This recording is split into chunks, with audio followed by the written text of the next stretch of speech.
साथियों, आज की इस वीडियो में मैं आप लोगों को एक ऐसे दुर्लभ पौधे के बारे में बताने जा रही हूँ जो पौधा भगवान शंकर ने माता पार्वती को बताया था। माता पार्वती ने भगवान भोलेनाथ से प्रश्न किया कि हे भगवान, इस संसार में मनुष्य नाना प्रकार के रोग से ग्रसित होते हैं, नाना प्रकार की बीमारियों से ग्रसित होते हैं। और भगवान शंकर से माता पार्वती ने यह भी प्रार्थना की कि हे भगवान, इस संसार में बहुत से ऐसे लोग हैं जो कि जहर इत्यादि को खा लेते हैं। तो भगवान, आप कुछ ऐसी औषधि के बारे में बताएं जिस औषधि को मनुष्य खाए हुए जहर के प्रभाव को समाप्त कर पाए। तो आज की इस वीडियो में मैं आप लोगों को माता पार्वती के कहे अनुसार माता पार्वती को भगवान भोलेनाथ ने जिस पौधे के बारे में बताया था, उस पौधे की आज की इस वीडियो में मैं आप लोगों को जानकारी बताऊंगी, जिस जानकारी से आप भी साथियों बहुत ही ज़्यादा लाभ उठा पाएंगे। और यह कोई साधारण पौधा नहीं है। इस पौधे के प्रभाव से किसी को भी अंतर्दृष्टि से कहा जाए तो वश में किया जा सकता है। इस पौधे के प्रभाव से बड़े जो विष हैं उसे समाप्त किया जा सकता है। और भगवान शंकर ने इस पौधे की इतनी ज़्यादा प्रशंसा कर दी है कि भगवान भोलेनाथ ने स्वयं कहा है कि अगर इस पौधे का 5 वर्ष तक शहद के साथ अगर कोई भी व्यक्ति प्रयोग कर लेता है तो वह व्यक्ति लाख वर्ष तक जीवित रहता था, अर्थात लाख वर्ष तक उसकी उम्र बीत जाती है। और कभी भी वेद शास्त्र की बात को, कभी भी जो हमारे धर्म लिखित शास्त्र, उनकी बात को झुठलाया नहीं जा सकता है। आज मैं आप लोगों को नागदमणि कल्प के बारे में बताऊंगी। नागदमणि नाम के जो पौधा है इसके बारे में बताऊंगी। तो आप लोगों को वीडियो को ध्यान से देखना है। ज्ञान ग्रहण करने के लिए कभी भी वीडियो को आधा अधूरा छोड़ करके मत जाया करें। और भगवान शंकर ने स्वयं पार्वती को कहा है कि हे पार्वती, कलयुग में मनुष्य आयुर्वेद की जानकारी में रुचि नहीं रखेंगे, आयुर्वेद समाप्त होने की कगार पर हो जाएगा। अब भगवान शंकर ने माता पार्वती को कहा है, हे पार्वती, मानव के कल्याण के लिए जो लोग आयुर्वेद को अपनाना चाहेंगे, आयुर्वेद में, क्योंकि साथियों हम भी आप लोगों को बार बार बोलते हैं आयुर्वेद में जीवन छुपा है, तो जो लोग आयुर्वेद को सीख जाएंगे, हे पार्वती, कलयुग में ऐसे मनुष्य की उम्र बढ़ाचा जाएगी। साथियों, कलयुग आते आते मनुष्य की उम्र 20 वर्ष तक हो जाएगी। अगर इस प्रकार के पेड़ पौधों की जानकारी को आप सीखे रहेंगे तो आप हमेशा निरोग रहेंगे, लंबी उम्र जिएंगे। तो भगवान शंकर माता पार्वती को कहते हैं कि हे पार्वती, नागदमणि नामक तीनों लोकों में विख्यात एक औषधि है। हे पार्वती, हे पर्वतनंदिनी, उसके मैं लक्षण कहता हूँ, सो तुम उस पौधे के लक्षण को ध्यान से सुनना, इससे तुम्हें समझ में आएगा। तो भगवान शंकर माता पार्वती को कहते हैं कि हे पार्वती, उस पौधे की जो नागदमणि है उसकी नाल कृष्ण वर्ण की है, पत्ता पान के पत्ते के समान है और जो फूल है पीत वर्ण का होता है।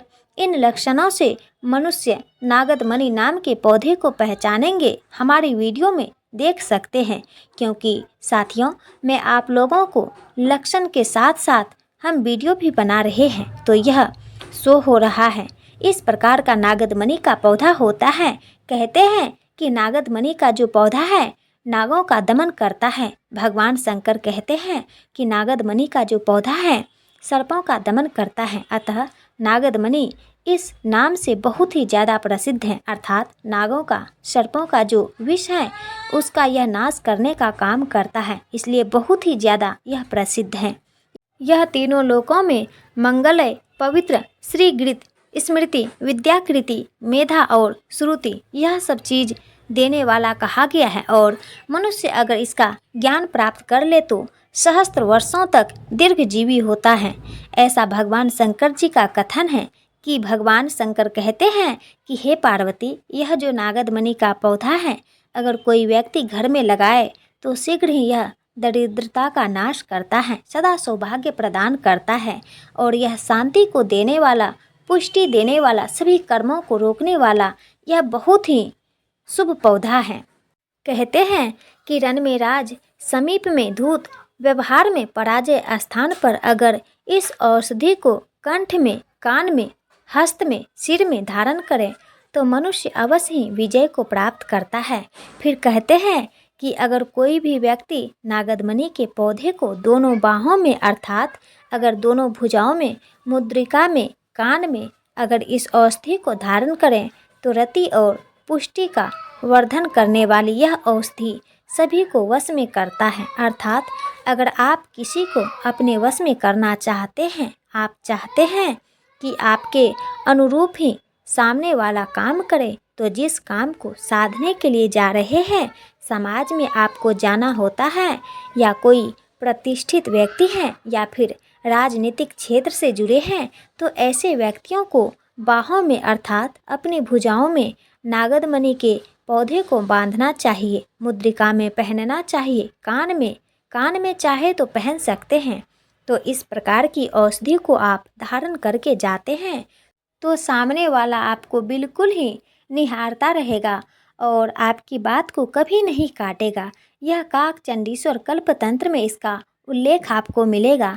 अब भगवान शंकर माता पार्वती को कहते हैं कि हे पार्वती, जिस घर में यह नागदमणि की औषधि रहती है वहाँ उसे मृत्यु का सामना करने वाला समझना चाहिए। अर्थात यह जो नागदमणि का पौधा जिस घर में लगा होता है उस घर में कभी भी व्यक्ति को अकाल मृत्यु नहीं आती। नाना प्रकार की जो दुर्घटनावश या फिर प्रकृति दुर्घटना हम बोल सकते हैं जिससे मृत्यु होती है, इन सारे मृत्यु के बंधन से व्यक्ति मुक्त हो जाता है।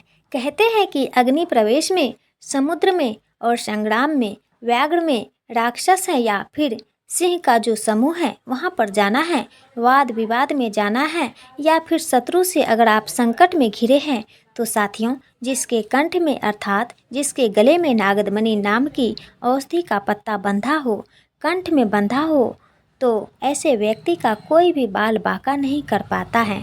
और यह कथन भगवान शंकर का है। भगवान शंकर माता पार्वती को बतलाए हैं और इस प्रकार की बात को कभी भी झुठलाया नहीं जा सकता।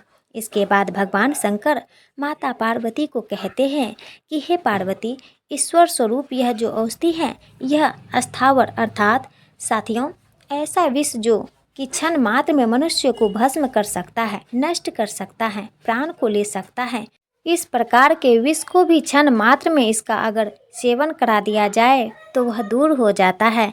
और कहते हैं भगवान शंकर स्वयं काकचंडीश्वर कल्पतंत्र में भी इसका उल्लेख किया है। कहते हैं कि जंगम विष को यह शीघ्र नष्ट करता है और इस प्रकार के अन्य विष जैसे कि खाया हुआ जो जहर है, अगर इस औषधि को देखें, अगर छोटा जहर है, कोई ज़्यादा गंभीर जहर नहीं है, तो अगर इस पौधे को देखें तो देखने मात्र से ही वह जहर समाप्त हो जाता है, वह विष समाप्त हो जाता है।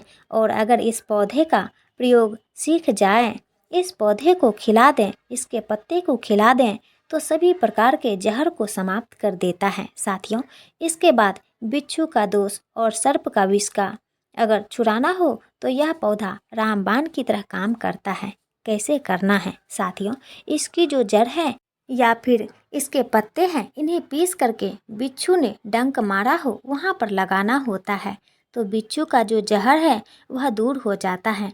सर्प के विष को भी यह छोड़ने का काम करता है, ऐसा भी माना जाता है। साथियों भगवान शंकर ने कहा है कि अगर अपची है, पछता नहीं है, कंठमाला रोग है, पिंडिका रोग है या फिर किसी भी प्रकार का रोग है, अगर इसे गले में धारण किया जाए तो सारे रोग दूर होते हैं। और सौभाग्यवती यह जो औषधि है यह भय से भी हमें मुक्ति प्रदान करता है। अर्थात साथियों सर्प का भय है, काल का भय है, राक्षस का भय है, सभी भय से हम मुक्त हो जाते हैं।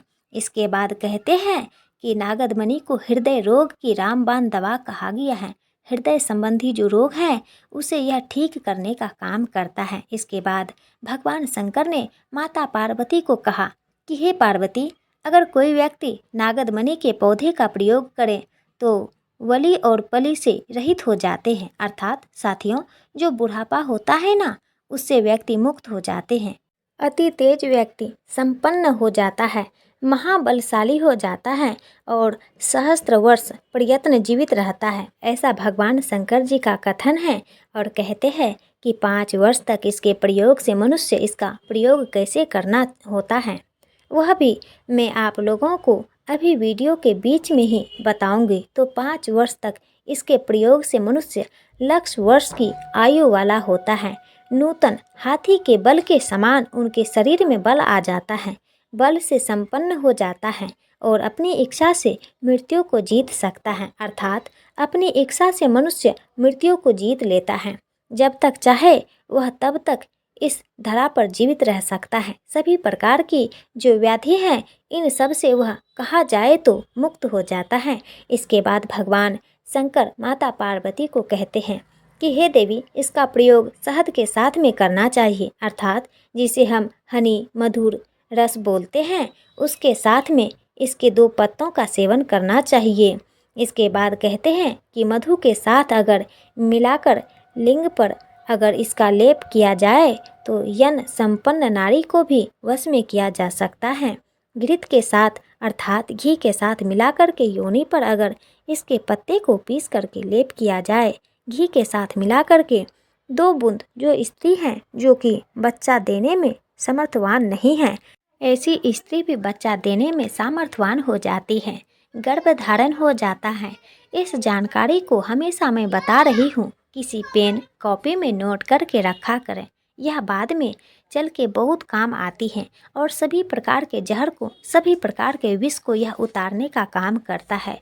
जो लोग धन की कामना रखें या फिर जो व्यक्ति चाहते हैं कि उनके घर में सर्प बाधा ना हो, ऐसा भी साथियों उल्लेख है कि इसके पौधे को घर में लगाने से, नागद मणि के पौधे को घर में लगाने से कभी सर्प आपके घर में नहीं आएगा। बिच्छू या फिर हिंसक जो जानवर हैं, पशु हैं, हिंसा जो बोल सकते हैं, कीट पतंग हैं, वह भी आपके घर में नहीं आएंगे। सो आप अपनी सुरक्षा के लिए, अपने परिजनों की सुरक्षा के लिए इस दिव्य औषधि को आप अपने घर में ज़रूर लगाइए। वैसे इसकी 3 प्रजाति होती हैं, लेकिन साथियों हमारी वीडियो में जो देख रहे हैं यह सबसे ज़्यादा उत्तम नागद मणि है। नागद मणि के पौधा घर में लगाने से भगवान शंकर ने स्वयं कहा है कि यह सभी प्रकार से श्री संपन्न होता, अर्थात लक्ष्मी की प्राप्ति होती है, धन वैभव की प्राप्ति होती है। लेकिन साथियों इसी के साथ साथ सभी प्रकार के हिंसक जो जीव हैं, इससे आपको सुरक्षा प्रदान करते हैं, सभी प्रकार के जहर को समाप्त करते हैं। अगर आप भी अपने शरीर में यौन संपन्न हमेशा रहना चाहते हैं, अपने शरीर में ऊर्जा बढ़ाना चाहते हैं कि आप जो हैं बुढ़ापे से मुक्त हो जाएं, अर्थात साथियों आप हमेशा यंग रहें, जवान बने रहें, आपके शरीर का कायाकल्प होता रहे, तो यह पौधा अवश्य ही दिव्य पौधा शहद के साथ में खाना होता है। तो इसके बारे में हम कभी और भी विस्तार से बताएंगे। दिल से कमेंट में लिखें हर हर महादेव, जय शिव शंभू।